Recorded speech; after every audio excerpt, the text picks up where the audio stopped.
baixo. Ana, gente, seja bem-vinda, viu, Ana? Obrigada. Boa noite, gente. Vocês estão me ouvindo? Boa noite. Acho que nem precisa disso aqui. Precisa. Tá ok. Bom, primeira vez estreando aqui com vocês e vou encarar a missão, né? A missão é dada, a missão tem que ser cumprida. Hoje eu trouxe para vocês uma reflexão que nós vamos fazer juntos sobre filhos do Pai. Eu queria falar só um pouquinho sobre como é que surgiu esse título. Essa palestra não era para ser esse título. Essa palestra eu queria falar exclusivamente sobre as nossas crianças, as crianças que nós conduzimos aqui no centro, o nosso trabalho de evangelização, o nosso trabalho como seres humanos, a nossa missão com as nossas crianças, nossos filhos.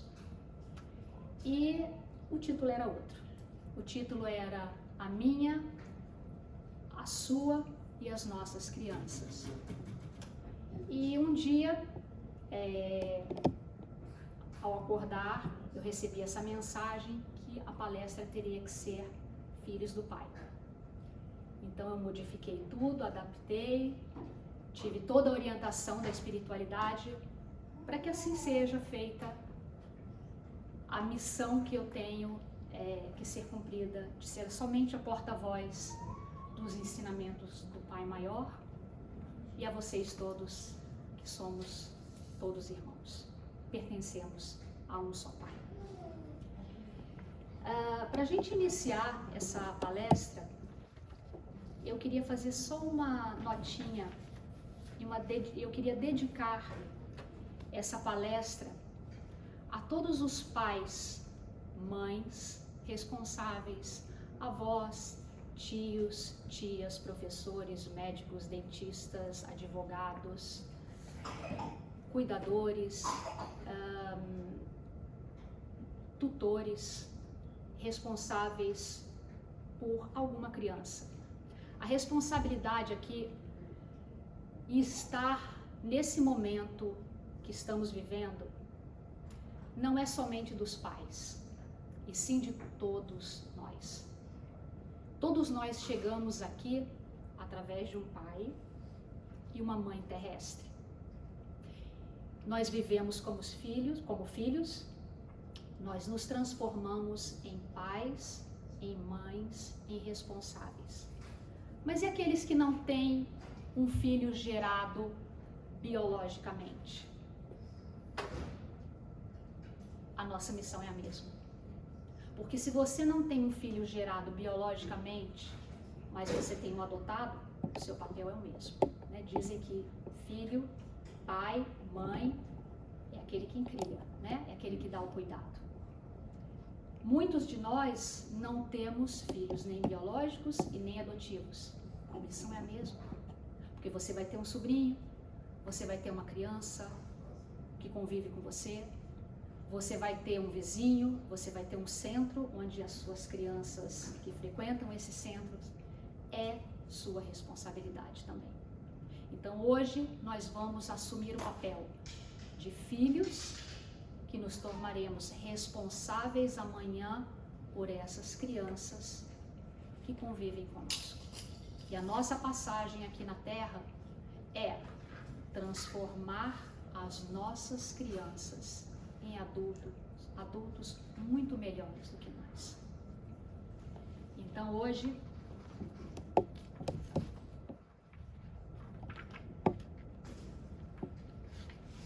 eu dedico a todos os adultos que um dia foram filhos, que aqui se encontram e buscam orientar seus filhos, crianças, no caminho do Evangelho de Jesus, colaborando assim para consolidar na terra o reino de Deus, nosso Pai de amor. Que o Senhor da luz, nosso Mestre amado, nos ilumine os caminhos e que Deus nos abençoe a todos, hoje e sempre. Quando nós falamos do Pai, Pai Celestial, Deus. Muitos confundem com a figura de Jesus Cristo, porque Jesus Cristo foi materializado. Jesus Cristo, Filho do Pai, se materializou, veio até nós para nos ensinar. Então ele veio como nosso mestre. Deus, o Pai, que muitos falam, mas eu nunca vi a foto de Deus. O que significa Deus? O que é Deus? O que seria Deus? Deus, inteligência suprema, causa primária de todas as coisas. A origem da palavra Deus vem do latim Deus, Daus, que significa ser supremo ou entidade suprema.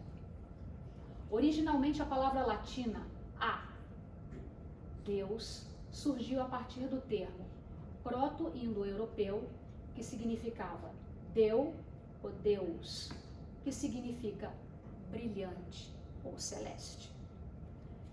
Propositalmente, eu coloquei o significado Deus, entre aspas, em letra minúscula. E nós utilizamos Deus com letra maiúscula. Por quê? Porque na nossa religião, católica, nós espíritas também acreditamos em um único Deus, no monoteísmo. Então, o nosso único Deus, ser supremo, entidade suprema, apenas um, nós colocamos Deus com letra maiúscula e demos a ele um substantivo próprio. Outras religiões, como gregos, outras religiões que acreditam em mais de um Deus, eles continuam usando na letra minúscula, porque é Deus da terra, Deus do ar, Deus do amor, e assim eles têm vários deuses e não só menos um, como nós acreditamos. Já se disse que 2 asas conduzirão o espírito humano à presença de Deus. Uma chama-se amor e a outra chama-se sabedoria. Através do amor, valorizamos-nos para a vida. Através da sabedoria, somos pela vida valorizados. Daí o imperativo de marcharem juntas a inteligência e a bondade. E para alcançarmos o reino dos céus, a Deus, estarmos próximos de Deus, nós praticaremos o quê? A inteligência, através do Ser Supremo Maior que nos foi dado, nós fomos criados à sua imagem e semelhança. E a bondade? A bondade nós adquirimos através da caridade, do olhar ao próximo. E aí, falamos do Pai, Pai maior, Criador de todas as coisas, nos criou como filhos. E agora nós assumimos o papel de filhos. Nascemos, reencarnamos e aqui estamos. Fizemos o nosso planejamento familiar, na maioria das vezes, nos unimos a outros espíritos por afinidade e fomos colocados nesse planejamento familiar, onde reencarnamos de um pai, de uma mãe, como filhos. E aí nasce a criança, trazendo consigo o patrimônio moral que lhe marca a individualidade antes do renascimento no plano físico. No entanto, recebera os reflexos dos pais e dos mestres que lhe imprimirão a nova chapa cerebral, as imagens que em muitas ocasiões lhe influenciarão a existência inteira. Guardem isso. Nascemos, trazemos o véu do esquecimento e começamos novamente. Nos foi designado um pai e uma mãe para nos orientar. O papel deles é nos orientar, nos preparar, nos amar, nos cuidar. E aí vamos desenvolver toda a nossa infância, juventude e vida adulta. Porém, na infância é onde trazemos o patrimônio moral que marca a individualidade lá de trás de outras vidas, de outras vivências que nós tivemos, está impresso em nós mesmos. Antes do renascimento no plano físico, ou seja, somos seres únicos, somos espíritos únicos, com muitas vivências.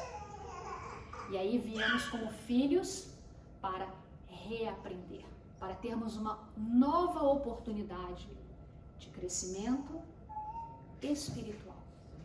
Por isso nós estamos aqui.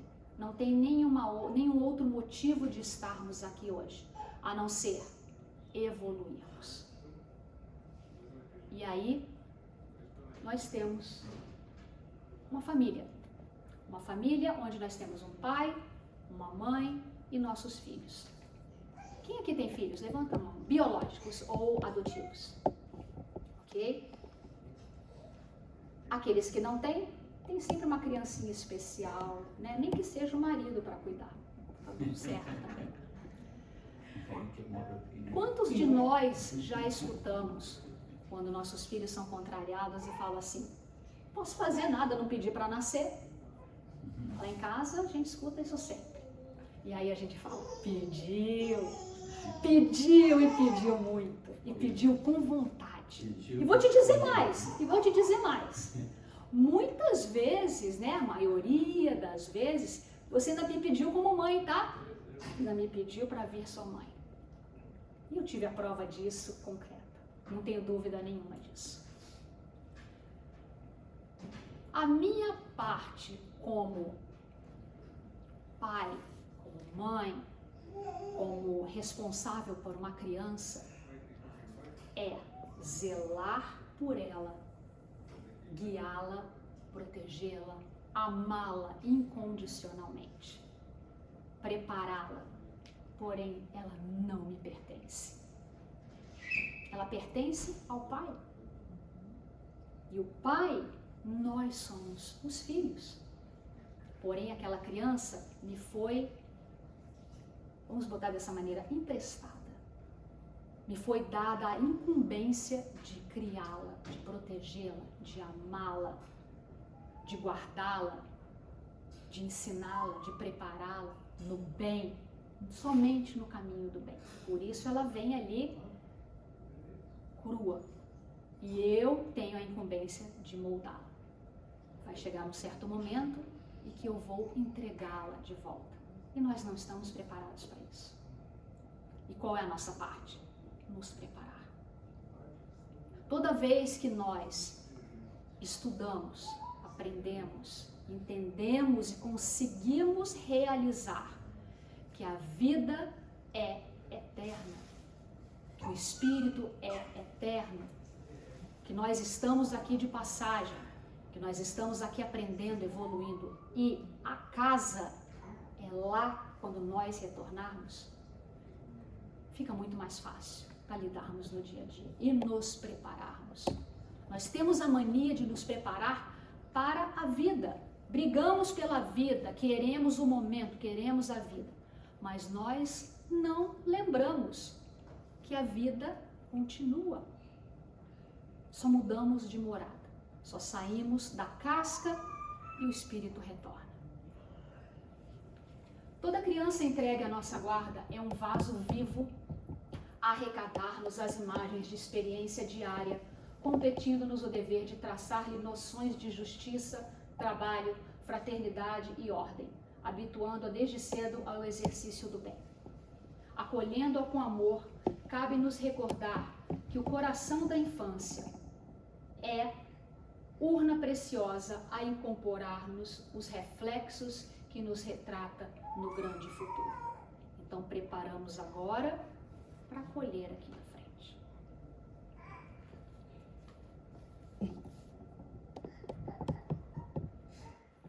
Só voltar um pouquinho.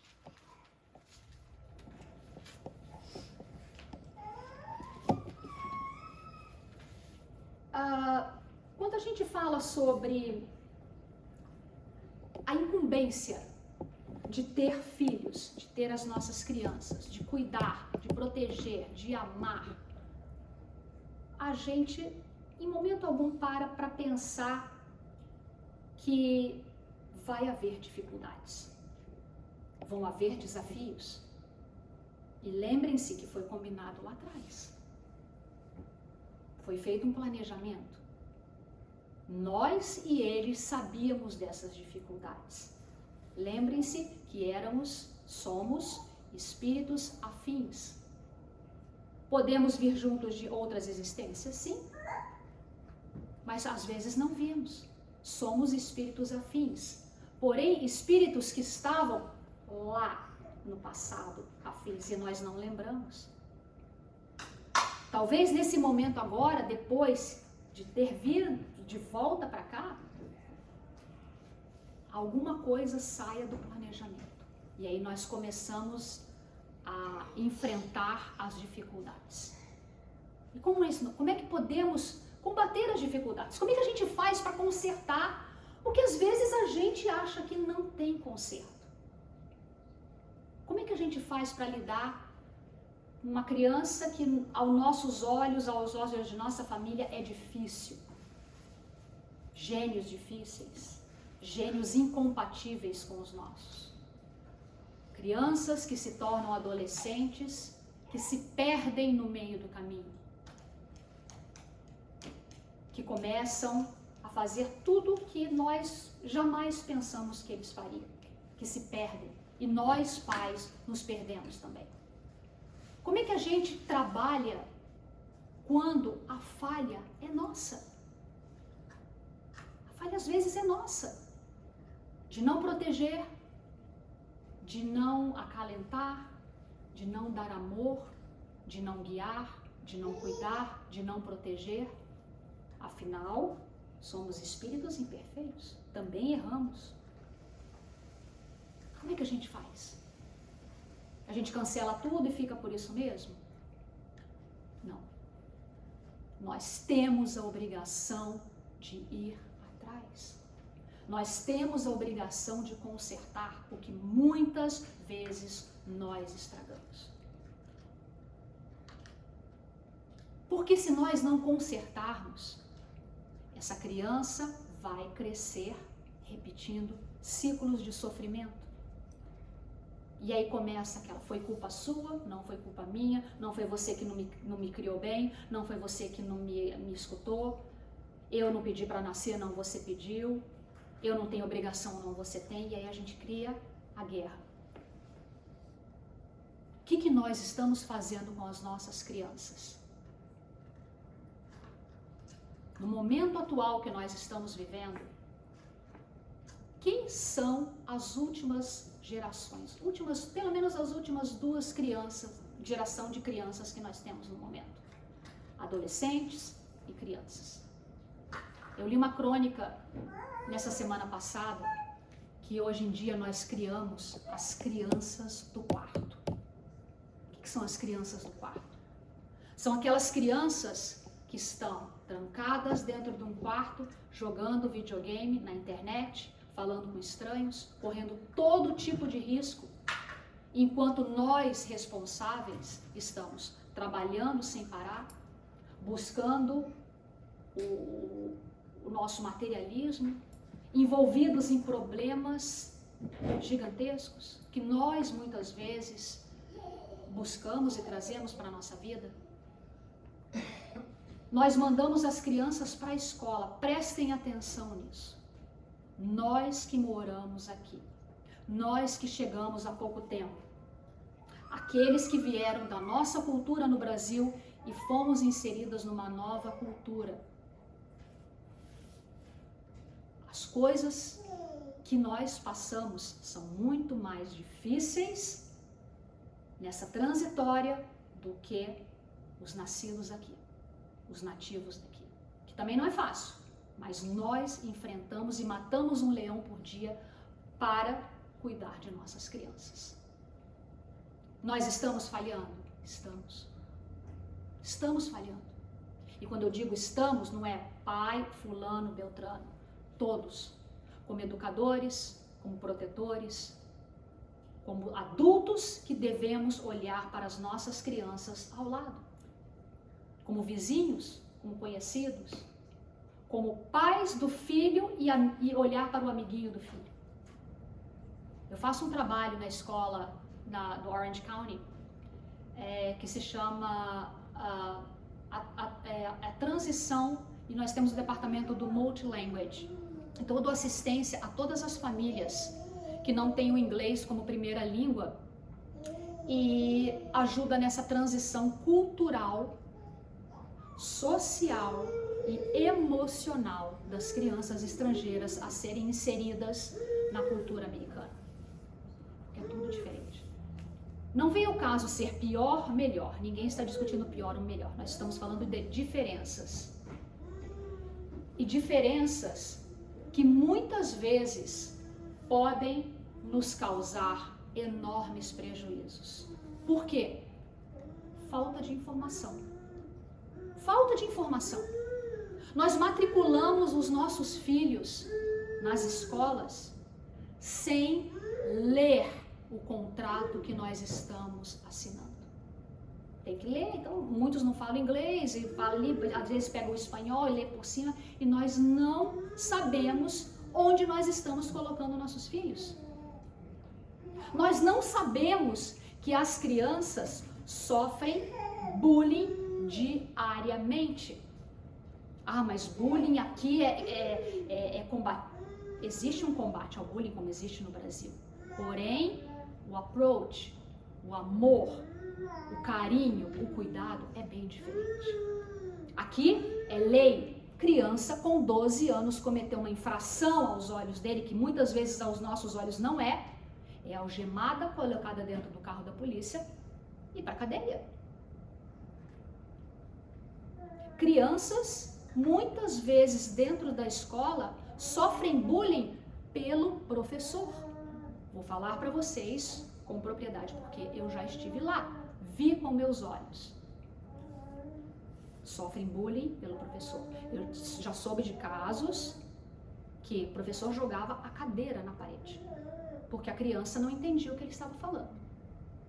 O professor chamava a criança de burra, latino burro, imigrante burro, você nunca vai aprender.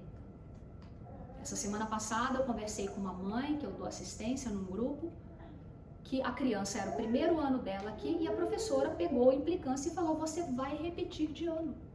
Não pode. A lei americana não permite qualquer criança que seja imigrante e esteja no primeiro ano dela da escola. Não é o primeiro ano letivo, é o primeiro ano estudando na escola nos Estados Unidos. Por mais que ela tire 0, ela não pode ser reprovada. E essa professora decidiu que ia reprovar. A mãe não sabia. Ah, ele vai repetir de ano, ele não aprende. Não é, minha filha. Procure as leis. Olha o que você assinou. Se interaja. Então é o que eu falo. Onde está o erro? Da criança? Não, nosso. Quantos pais e quantas mães usam a criança de cabide como um tradutor ambulante?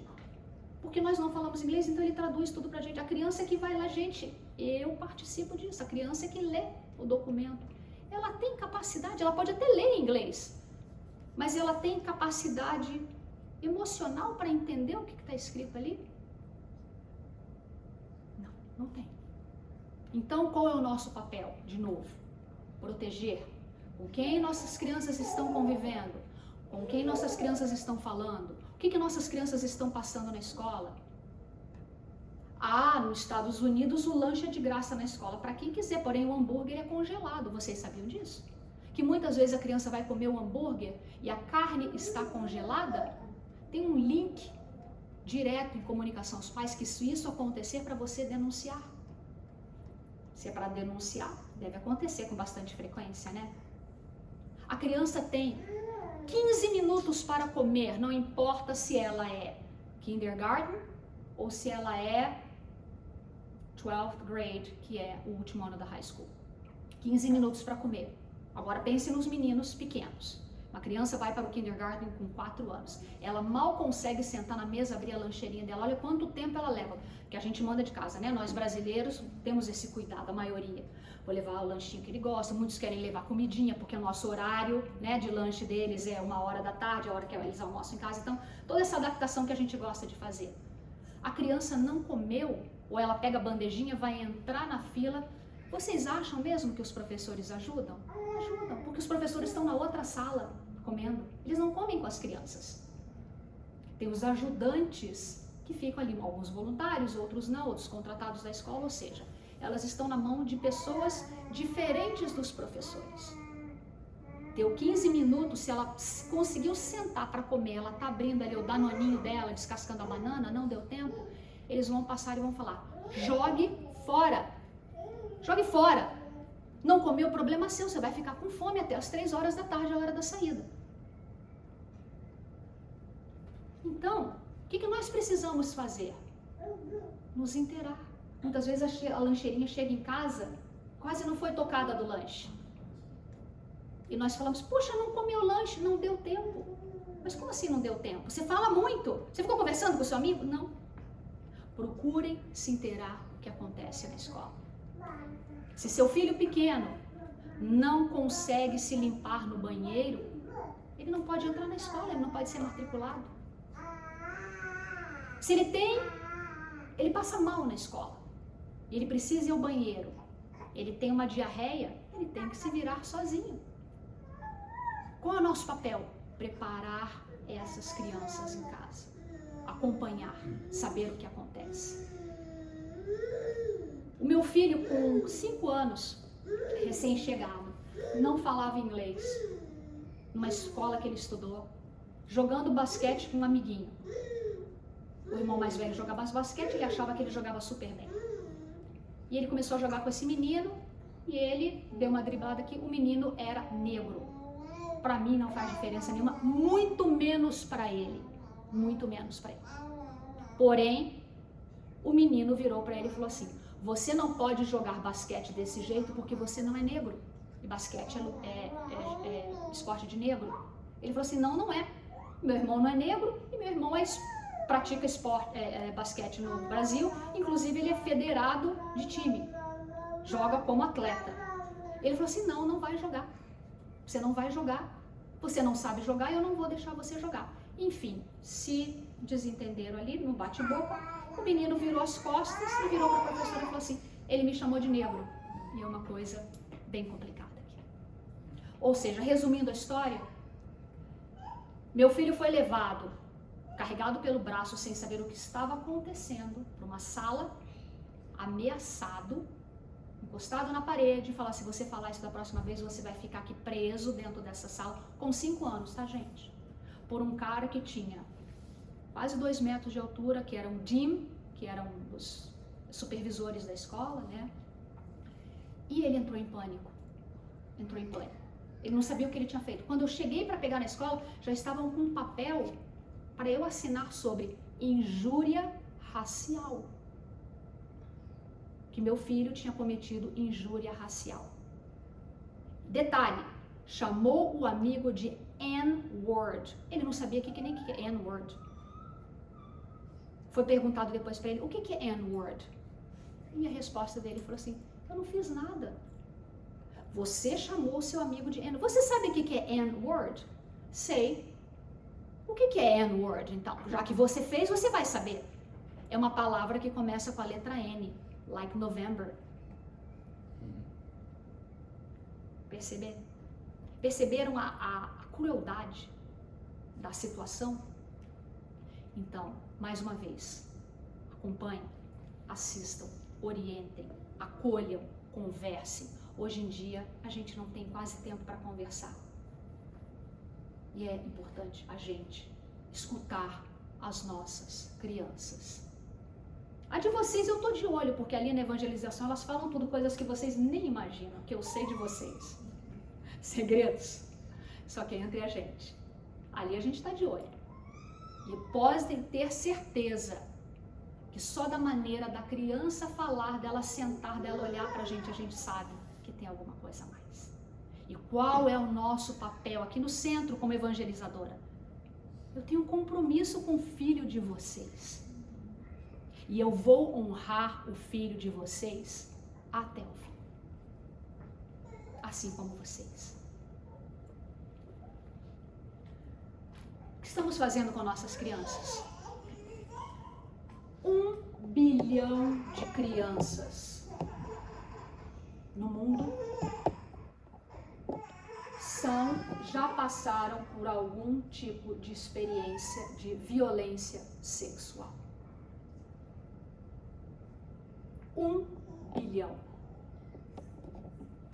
Nos Estados Unidos, tá? Para ser mais específico, 1 em 4 meninas e esse número é maior, já subiu, tá, gente? Depois da pandemia esse número subiu.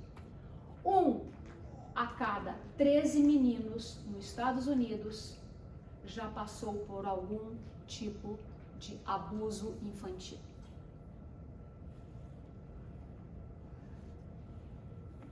In 2022, an estimate of 1,990 children died from abuse and neglect in the United States, a number consistently on the rise over the previous 5 years.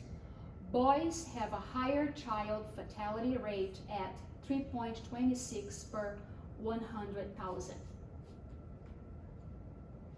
million, compared to girls at 1.25 African American.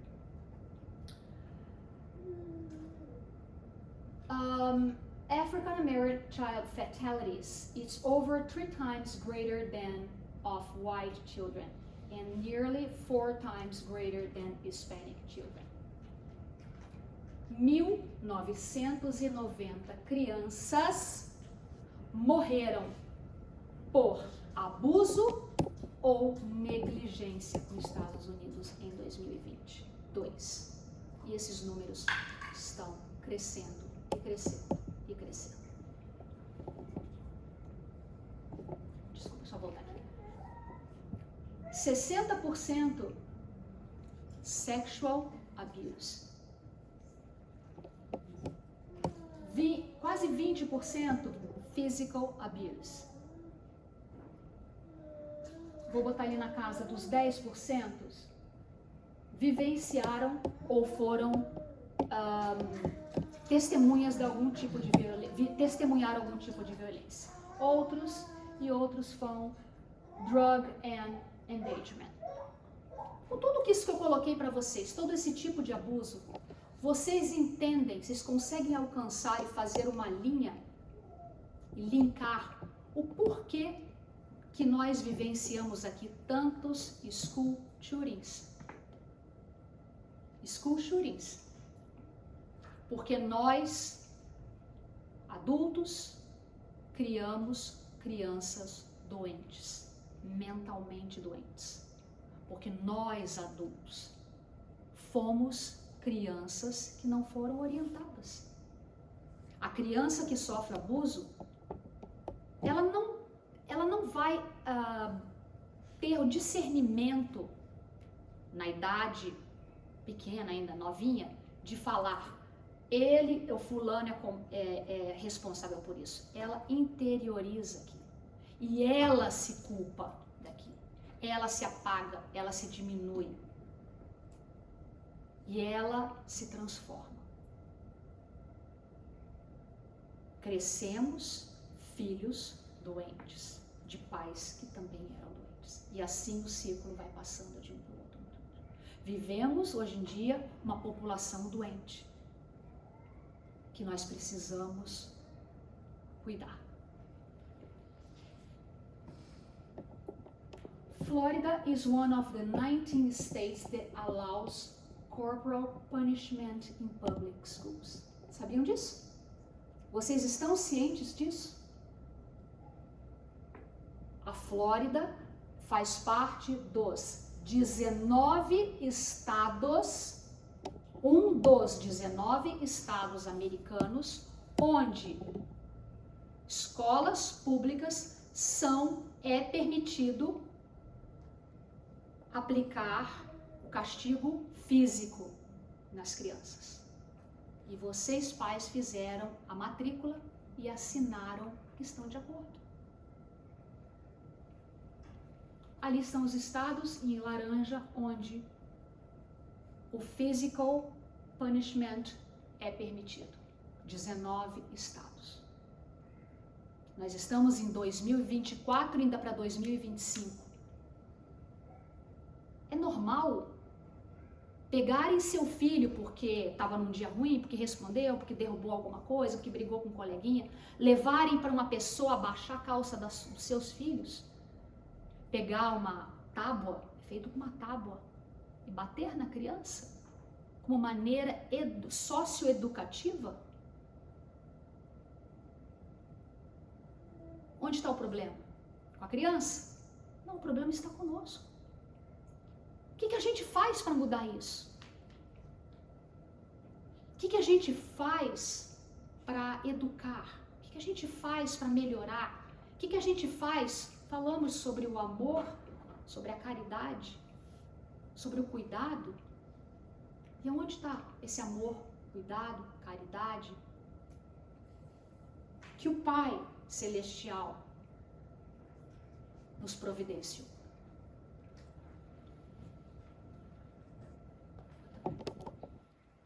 Vou apresentar agora um vídeo para vocês que é uma passagem do The Chosen, onde Jesus conversa com as crianças. E as crianças foram os seus primeiros seguidores. Antes dele começar a pregar para todo o povo da Galileia. Os primeiros a escutar Jesus foram as crianças. E aí eu quero mostrar para vocês o entendimento dessas crianças quando elas são orientadas no amor, na paciência e na fé.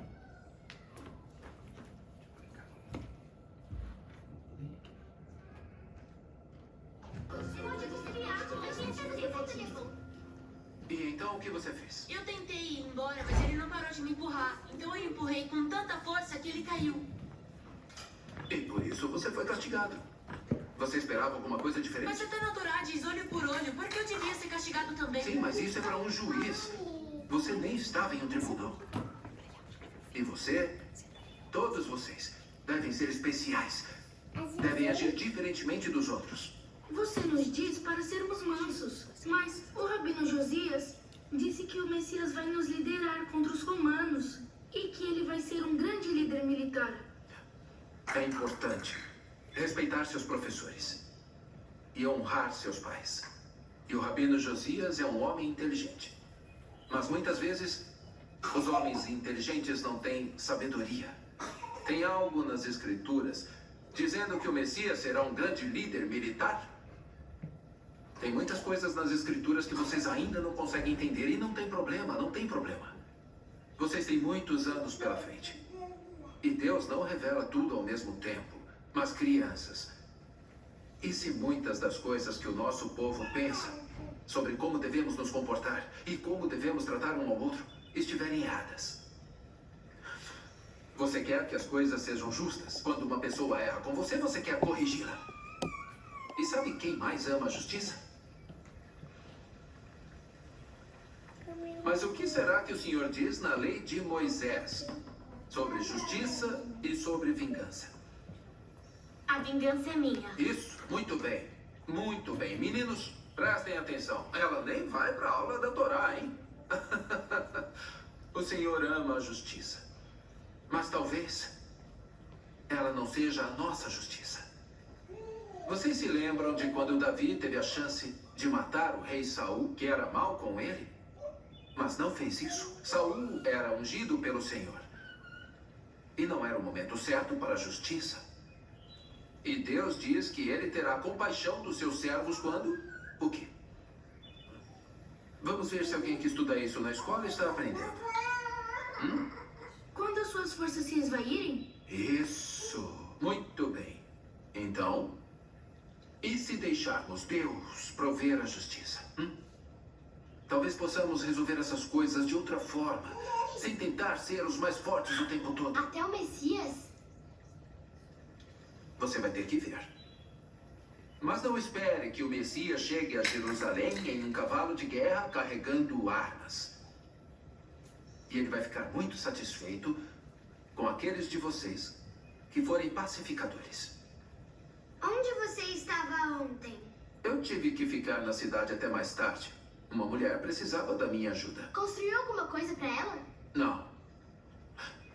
Se lembram de quando eu disse que tenho um trabalho que é maior do que o meu ofício?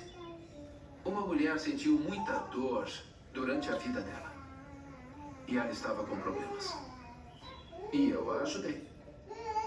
Ela é sua amiga? Agora é. E eu a escolhi, junto com outros, para em breve se juntar a mim numa viagem. Eles conhecem você? Ainda não. Mas se não gostarem de você?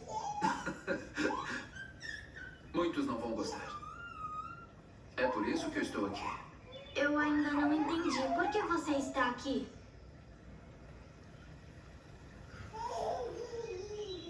Eu vou contar uma coisa.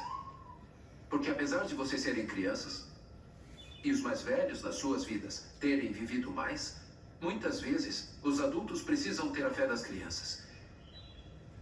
E se vocês abraçarem essa fé, com muita força, muito em breve, entenderão tudo o que eu estou dizendo. Mas você faz uma pergunta importante, Abigail. Por que razão eu estou aqui? E a resposta é para todos vocês. O Espírito do Senhor está sobre mim. Porque Ele me ungiu para pregar as boas novas aos pobres. Ele me enviou para proclamar a liberdade aos presos e a recuperação da vista dos cegos. Para pôr em liberdade os oprimidos e proclamar o ano da graça do Senhor. Isaías, Isaías, eu adorei passar esse tempo com vocês. Vocês são todos muito especiais. E eu espero que os meus próximos alunos façam as mesmas perguntas que vocês e que ouçam as minhas respostas. Mas eu suspeito que eles não tenham entendimento de vocês.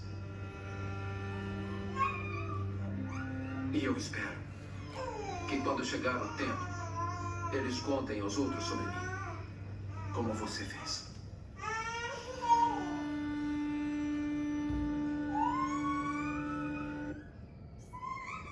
Kroger Boost just got...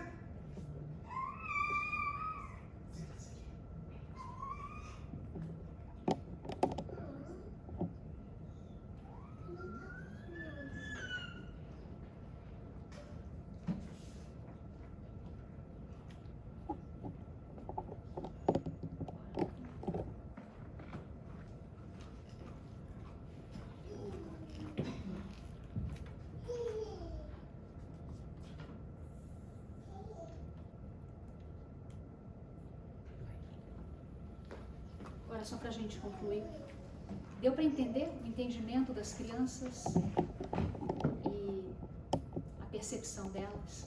Queria te fazer uma pergunta. Meus filhos já são adultos, mas algumas das informações que você passou aí eu também não tinha. E esse vídeo fica gravado.